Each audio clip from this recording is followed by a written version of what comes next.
My next guest, as promised, is Maria Farmer, who says Epstein and Ghislaine Maxwell sexually assaulted her. So she says she saw Trump at Epstein's office late at night in 1995. At the time, she was 25 years old. Epstein had just hired Farmer, who was an artist, to help him acquire art. Now, Farmer urged the FBI to look at Trump's connections to Epstein twice, in 1996 and again in 2006, which, of course, means Trump's name could very well be in those government files that the administration is refusing to release. Maria Farmer is now suing the government to try to get the unredacted files about the allegations she brought forward about Epstein. Now, President Trump has not been the target of any investigation related to Epstein, nor has he been accused of any criminal wrongdoing in this case. Maria Farmer is out front now for her first television interview, sharing her story since filing her lawsuit, and she is joined by her attorney, Jennifer Freeman. So thanks very much to both of you. And Maria, I want to give everyone a chance to understand exactly what happened here. I mean, you said that Jeffrey Epstein calls you to come to his office and you go, and then you're sitting there waiting, and Donald Trump walks in.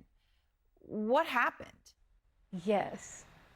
Well, first of all, I'd like to thank you for having me on, Aaron. I really appreciate it, because I need to say up front that I've waited 3 decades to be able to even be heard about this, because the government has not held any of the people I reported accountable. And so basically the night before I went in, before I began working for Epstein, he called me at very late in the evening and asked me to come up to the Helmsley Palace offices. And I didn't even have money for a subway token. It's kind of embarrassing. So I had to go running up there. And so I told Epstein, I'll be up there. It'll probably take me until like 9. He's like, okay. So I get there and I'm waiting. It's dark, like there's no light on in the offices. And I thought that was really weird.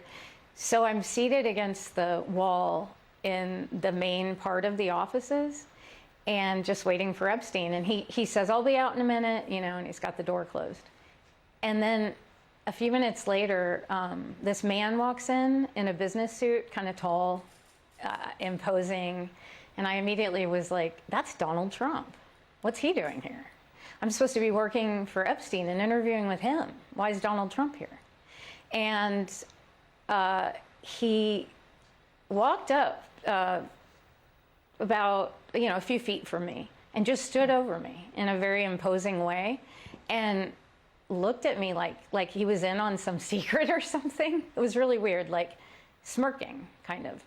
And I felt threatened, so I made an ugly face.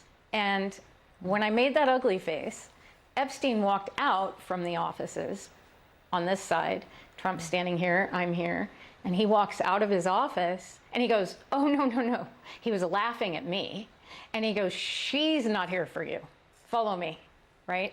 And he escorts him in to this other room. And I always wondered, who was she in there? Was someone in there, right? And I have no way of knowing, nothing. But I felt very intimidated because I had on running shorts and I was vulnerable, sweaty, just a nobody in an office with these 2 men. That it felt very predatory and uncomfortable. I have to say that when I made that ugly face, he backed off. It wasn't like he was aggressive after that, but he made a really vulgar comment following. And I don't know if it was like, like locker room talk in the 90s, the way men were, but he made a joke to Epstein, oh, I thought she was 16. And I thought that was so strange, because at the time my sister was 15 actually. And I didn't think it was funny, even though it was just a little bit inappropriate, but I thought, I don't know what it was. But anyway, and then they entered that room. So Epstein says, she's not for you. And then when did Trump make the comment about your age? Again, you were 25 at the time, right? So, I mean, you were a 25-year-old woman. Yeah. Yeah, I was a was it woman, after Epstein right? said that comment that he made the comment about age, or? Yes. So he first said, no, she's not here for you, which immediately made me feel weird. Like, was there someone there, right? In that other room. And so That's another reason I was nervous. And so as soon as he said that, laughed, I made the face, all that stuff, they started to walk away into that other room where he's escorting him. He goes, come with me. And he takes Trump into this other room in the offices at 9 o'clock at night. And there's no one else in, that I know of in these offices, but was someone in that room. So I always wondered what that was about. And anyway, that comment was made under his breath as they were entering that room. As they were in that room. I thought it was rude. I thought it was rude. I don't care what age I was. Like, it's rude to say. Which, Jennifer, I guess brings me to where you are now. I know you're helping Maria now sue to get the unredacted government files related to her story. What do you expect these will show? Well, we would really like to. Yes. Excuse me. We'd really like to understand what's in those files and because we really have never had access to them. We've been making FOIA requests, and we had to bring a lawsuit to get access to the files, as well as to hold the government accountable, which is what this suit is really about. So, Maria, when you talk about the closeness of the relationship, when you were working for Epstein, you say that he was present very regularly. How close were they, as far as you were able to tell? Well, like Epstein said, he inherited him in the divorce. He said, basically, you're going to see us together all the time. We're fixtures because in the divorce, I inherited Trump and Ghislaine inherited Ivana. So he said, you're not going to see him at the house the way you see Ivana, and you're not going to see her at the offices the way you see Trump. And, it was just, it was a known thing, like among the staff and everyone, that they were best friends. And Epstein bragged about it. And I gave up 30 years to report this. And it's a very serious thing to fight the government. It's been unbelievable. I've been fighting 2 cancers because of it. Maria, when we reached out to the White House for a comment, they responded, and I'll just read for you what they said. Okay. Quote, the president was never in Epstein's office, and in fact, the president kicked him out of his club for being a creep.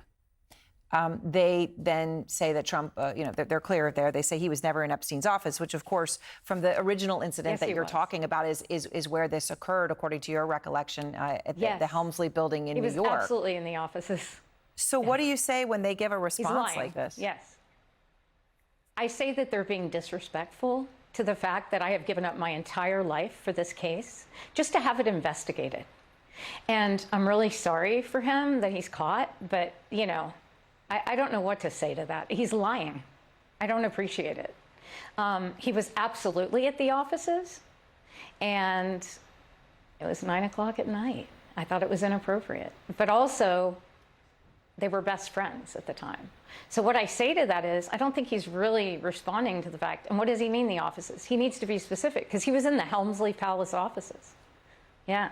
Well, I appreciate so much both of your time. And Maria, your choosing to speak out. I know that time may make some things easier and others perhaps even harder. So I'm very grateful that you're choosing to speak. Thank you very much. And thank you. I appreciate you.